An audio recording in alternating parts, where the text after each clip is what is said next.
হয়, পুৱাই এটি দুখৰ খবৰ লৈ আহিছোঁ। আমি ইতিমধ্যে উপস্থিত আছোঁ নগাঁও জিলাৰ কনুৱামাৰীত, য'ত সদৌ অসম বাঙালী যুৱ ছাত্ৰ ফেডাৰেশ্যনৰ নগাঁও জিলা সমিতিৰ কনুৱামাৰী আঞ্চলিকৰ মহিলা আঞ্চলিকৰ সম্পাদিকা মমতা সূত্ৰধৰ তেখেতৰ অকাল মৃত্যু হৈছে। তেখেতৰ হৃদৰোগত আক্ৰান্ত হৈ অৰ্থাৎ প্ৰেছাৰ ষ্ট্ৰক কৰি তেখেতৰ মৃত্যু হৈছে।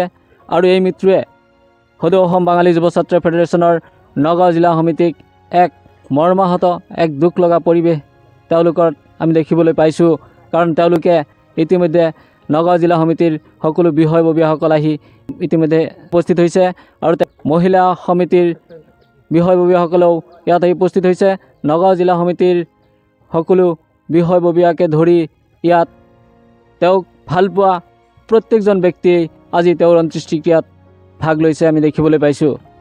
মমতা সূত্ৰধৰ বিশ্বাস এগৰাকী বলিষ্ঠ কণ্ঠৰ অধিকাৰী তথা সাহসী মহিলা আছিল, যিয়ে সকলোকে আগত লৈ চলিছিল আৰু তেখেতৰ যি সাহসী আৰু বলিষ্ঠ কণ্ঠই সকলোকে আপ্লুত কৰিছিল। কিন্তু তেওঁ আজি তেখেতসকলৰ মাজৰ পৰা হেৰাই যোৱাৰ বেদনা যেন সহ্য কৰিব পৰা নাই তেখেতসকলে।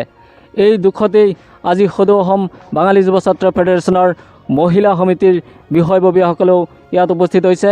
আমি কনুৱামাৰী আঞ্চলিকৰ মহিলা সমিতিৰ সভাপতিৰ পৰা আমি এই বিষয়ে কিছু জানিব বিচাৰিম। তেখেতৰ কিদৰে মৃত্যু হৈছে, কেনেকৈ তেখেতৰ মৃত্যু হৈছে? হয়, আমাৰ মাজত তেখেত মমতা বিশ্বাস আজি নাই। তেখেত বহুত সাহসী আছিলে। তেখেতে মানে যি কামতে নহওক, বঙালী ফেডাৰেশ্যনৰ হওক, সমাজৰে হওক, কিবা উন্নয়ন দিশতে হওক, তেখেতক মাতাৰ লগে লগে তেখেত ওলাই আহে। তেখেত নাই তেখেত ভাষা নাই আৰু তেখেতৰ লাগিব তেখেত কিমান ভাল আছিলে। আজি তেখেত প্ৰেছাৰ ষ্ট্ৰকত তেখেত নিহত হৈছে। গতিকে মই আৰু ক'ব নোৱাৰিম, মোৰ বহুত এতিয়া সেইখিনি ভাষা নাই আৰু ক'বৰ কাৰণে। ধন্যবাদ। আজি ৰাতিপুৱা হৈছে। তাৰ কাৰণে মোৰ বহুত দুখ লাগি আছে। মোৰ এজনী সি মান্য ব্যক্তি হিচাপে আছিলে, সৰু থাকিলেও সি মান্য ব্যক্তি হিচাপে আছিলে, কিন্তু আমাৰ সাহসটো সেই ভাঙি লৈ গ'ল। তেনেকুৱা হৈছে আৰু কি ক'ম আৰু, মই ক'বলৈ একো নাই। সকলো শোকত ভাগি পৰিছে। তেখেত এগৰাকী বলিষ্ঠ কণ্ঠ তথা সাহসী মহিলা আছিলে, যিয়ে তেখেতসকলক আগুৱাই লৈ গৈছিলে আৰু তেওঁ আজি তেখেতসকলৰ মাজৰ পৰা হেৰাই গৈছে। সেই শূন্যস্থান কেতিয়া পূৰণ হ'ব, তেওঁলোকে তাকো কিন্তু মনত এক বৃহৎ প্ৰশ্ন চিহ্ন ৰাখিছে।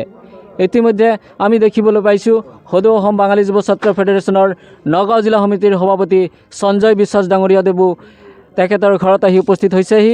তেখেতৰ পৰাও আমি দুটা মন্তব্য জানিব বিচাৰিম যে তেখেতে কিদৰে সংগঠনটোক আগুৱাই লৈ গৈছিল বা তেখেতৰ সতীৰ্থসকলক কিদৰে আগবঢ়াই নিয়াত প্ৰেৰণা যোগাইছিল। মমতা সূত্ৰধৰ আমাৰ এজন সদৌ অসম বাঙালী যুৱ ছাত্ৰ ফেডাৰেশ্যনৰ ভাল কৰ্মী আছিল। তেখেতে যিকোনো ক্ষেত্ৰত আগবাঢ়ি গৈছিলে আৰু তেখেতে জাতি দেশৰ কাৰণে কাম কৰিবলৈ যিকোনো ত্যাগ দি তেওঁলোক কামত আগবাঢ়ি গৈছিলে। আৰু তেখেতৰ মৃত্যুত আমি নগাঁও জিলা কমিটি মৰ্মাহত। কাৰণ তেখেত আজি যি দুটা সৰু সৰু ল'ৰা ছোৱালী থৈ আজি তেখেত এই পৃথিৱীৰ পৰা বিদায় ল'লে। আমি তেখেতক আৰু ঘূৰাই নাপাম, কিন্তু মই তেখেতৰ আত্মাৰ সদগতিৰ কাৰণে মই ভগৱানৰ ওচৰত প্ৰাৰ্থনা কৰিছোঁ, তেখেতক যে ভগৱানে ভাল জেগাত ৰাখে, তাৰে মই কামনা কৰিছোঁ। কাৰণ মমতা সূত্ৰধৰৰ নিচিনা এজন মহিলা পোৱা সংগঠনত কাম কৰা বহুত কঠিন, কাৰণ এনেধৰণৰ খোলা মানুহ বহুত কম পাইছোঁ আমি। আজি তেখেতৰ মৃত্যুত আমি নগাঁও জিলা সমিতি, ইয়াৰ কনুৱামাৰী আঞ্চলিক সমিতি, কনুৱামাৰী সমূহ ৰাইজ সকলো মৰ্মাহত।